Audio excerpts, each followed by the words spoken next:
Hey, what's going on, everyone? Welcome to #Trust the Process, where we talk all about determination, resilience, and perseverance.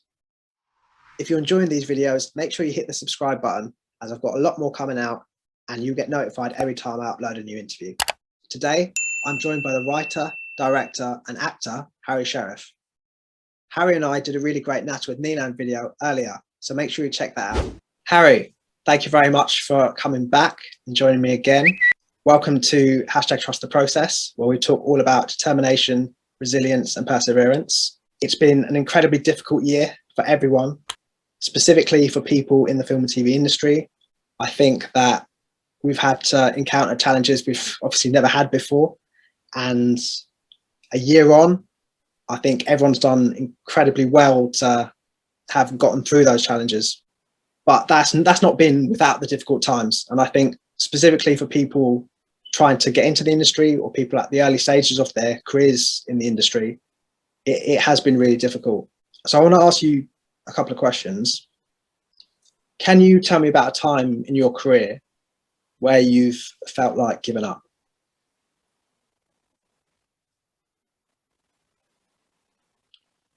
I think with writing and filmmaking, I've always persevered with it, and I've always wanted to do it, and I've never seen any other way out of, well, I'm going to have to do this. Or for me, the biggest thing is working out how you're going to sustain it, how you're going to do it long term. Like I'm thinking about that now. Even sort of, I graduated 2011, so I graduated 10 years ago.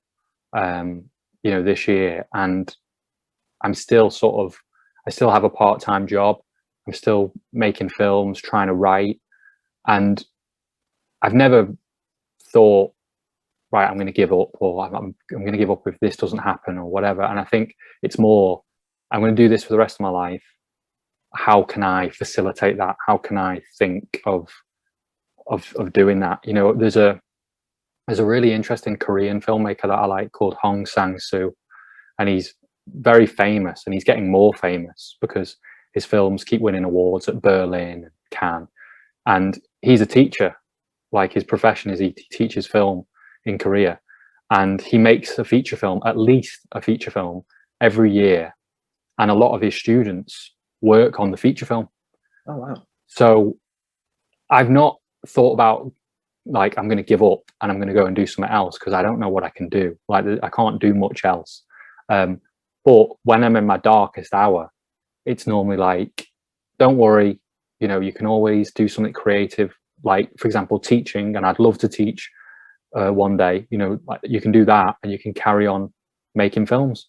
I think sometimes when you're starting out, you think to yourself, well, I'm going to be this Hollywood director, or I'm going to get paid $1 million to, do whatever. When you're much younger, you have sort of those ambitions. And then I think the tricky thing with the industry is it is very lucrative and well paid once you get in. And obviously at other levels, it's just really not. So my advice to other people would be, how are you going to sustain this? It's not going to happen overnight. If you've just graduated, probably going to take you a good 10 years to really solidify yourself. So it's like, what does your life look like around that for the next 10 years? That's the main thing, because I'm still working that out now. I'm 32. I'm thinking to myself, well, what am I going to do the next 8 years, when I'm 40, the big dreaded 40. Just thinking, I want to be making feature films. I want to be in the industry. I want that to be my career, and not doing anything else to sort of get the money and get the income to support yourself. So that's what I would say to people who are, obviously, if they're thinking of giving up, there's not a lot you can say to sort of prevent people from doing that, because I think at the end of the day, if your heart's not in it, it's really hard to persevere with something. Why would you do something that you didn't like? And I don't feel bad about it, because it means you can go and do something else. It's interesting, because when I first realized I wanted to be a filmmaker, I used to have these moments of dread of like, what happens if I wake up and I don't want to be a filmmaker? You know, that would be like, that'd be awful. It's like, I even think that these days, like, what happens if I woke up one day and I was like, oh, I don't want to make films anymore? That's just like a really horrible thought to me. But I think, you know, thankfully that hasn't happened and I'm still passionate. But I think if the passion did die out for some reason, then it's like, well, it's kind of, that's natural, and it's, you know, I'll do something else and I'll find passion in that, I guess. So, I mean, you've never had that momentary thing of wanting to give up? No, not. I've never really, you know, we're talking from the age of sort of 16 of going, right, I'm gonna make films and I'm gonna work in the film industry, and I'm still working towards it, and I'm still not fully in the industry. I had an interview a couple of months ago to direct TV. It was like my first interview for a TV job, and I came very close. And in a weird way, looking back, it's like, you know, it sounds silly, but I'm kind of glad I didn't get it, because I think it wouldn't have been right. You know, it was the right decision that I didn't get it. And which sounds strange, because it would have been really good for me to get it, obviously. But I know that that's not going to be the end. You know, something else is going to come along, and that's hopefully going to be a better thing. But I don't know. I've never sat down and gone, you know what, I'm going to give up. But I do have an interesting story on that, because there's a filmmaker from Manchester called Colin O'Toole, and he won the BAFTA for Best Short Film. And when he was about 30, well, when he was about my age, he said, I'm going to give it until I'm 40. And if I haven't done anything by the time I'm 40, I'm going to do something else. Like I think he was just making music videos and commercials. And he's like, I'm giving it until I'm 40. And he got nominated and won a BAFTA on his 40th birthday. Wow. And I just found that really inspiring, because he won the BAFTA, he's made the short film. He might not be a household name yet, but he's still doing it. He's still making films, and I think he's just now ready to make his debut feature film.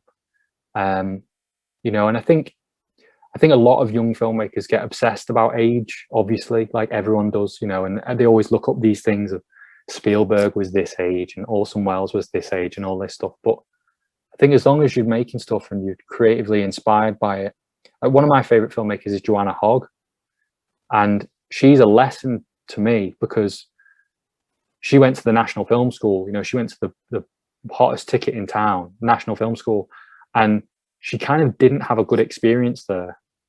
And she struggled, and then she was making TV, and by her own account, she was kind of making crap TV. She was making like London's Burning and stuff like that. No disrespect to London's Burning, but you know, she was directing EastEnders, I think, and stuff like that. And she was just like, what the hell am I doing with my life? You know, and I was lucky enough, I got invited to a talk with her, like an intimate chat with filmmakers in Manchester. And she said her dad had passed away, and she was directing this stuff, and she kept directing it because of the money. You know, the money kept coming in, so she was like, well, I'm going to do it. And then it got to sort of breaking point, and she was like, you know what, screw this, I'm not doing it. I'm going to go and do my feature film. I've always wanted to do my feature film. And I think she was like in her late 40s, maybe. And now she's making like these big, brilliant, unique feature films that are getting rave reviews, that like Martin Scorsese is executive producing. And, you know, again, it's like, that's just an age thing of, obviously, she obviously had a great head start because she was at this film school, but even that didn't work out for her, you know, and she had to go a different way. And I just think it's, as cheesy and as Oprah Winfrey as it sounds, it's like, you've just got to find your own path and be creative and be prolific. And like, you're only failing if you're not trying something and if you're not doing something. And I think whenever I speak to a filmmaker and they've not made a film in like a year or 2 years, then I get a bit worried for them, because I'm like, that's a long amount of time, that, you know, for a short film. You should be making something. And if your short film's really ambitious, and that's why it's taken 2 years, maybe make something in between that's not that ambitious, you know, because, you know, so no, I've not, like, hand on heart, I've never thought, if this doesn't happen, I'm giving up, or I think it's too dramatic at this point, and I don't, you know, I love it too much. I do it every day, like, so I don't want to give it up, you know, so yeah. Well, I mean, that's a very admirable stance to have. And I would ask, in terms of, you know, aspiring writers, directors, actors out there that do feel, particularly after the effects of the last year, that not necessarily that they want to give up, but that pursuing a creative career in the very near future is going to be incredibly difficult. What advice and encouragement would you give to them to keep going and to sort of take things bit by bit, project by project, and continue to develop their voice? Well, I mean, it's a few things that we've already sort of talked about. I think having people around you is massive. You know, having people around you with ideas and brainstorming, it is easier when you've got someone else in the room where you're talking about ideas and you're getting instant feedback, and it motivates you. You know, it's why a lot of people have co-writers, you know, or they have a producing partner, because it gets them out of bed and it gets them to the cafe or the office where they can, you know, dream up the next thing. I think you've got to look short term, you know, don't look too far into the future, because that's just a bad recipe. You know, just start small. You've got to start small at the moment, and things are getting better with COVID, and sort of things will turn.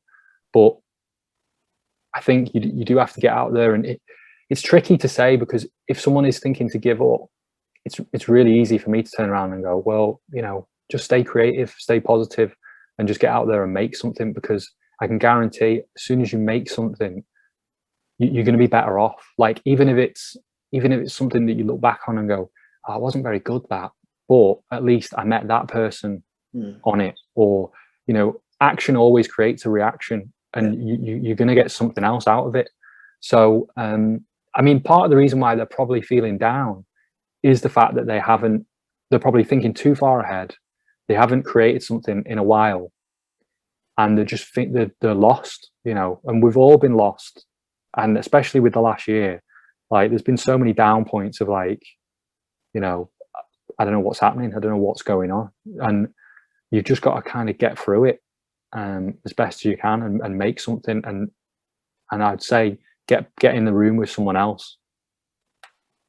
Yeah, I think bringing other people in, not just to help you make the stuff, but for that social element of the funness of making something with somebody else. I've been in teams where it's just been such a joy, and of course you're there to make the thing, but ultimately it's a lot of fun when you're doing it with other people. And yeah, when you're by yourself, it is, you need that motivation, but you also need, as you said, people to bounce off ideas off, and also sometimes you need people to say to you, this isn't working.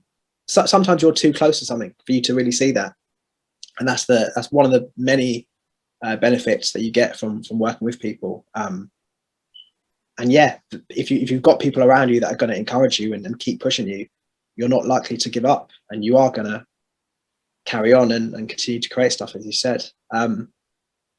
Harry, thank you very much.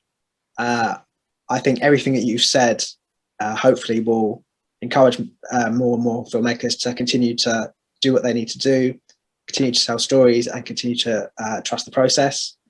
I'll put all of Harry's social media and website stuff down in the description so you guys can follow him. I've really enjoyed this chat.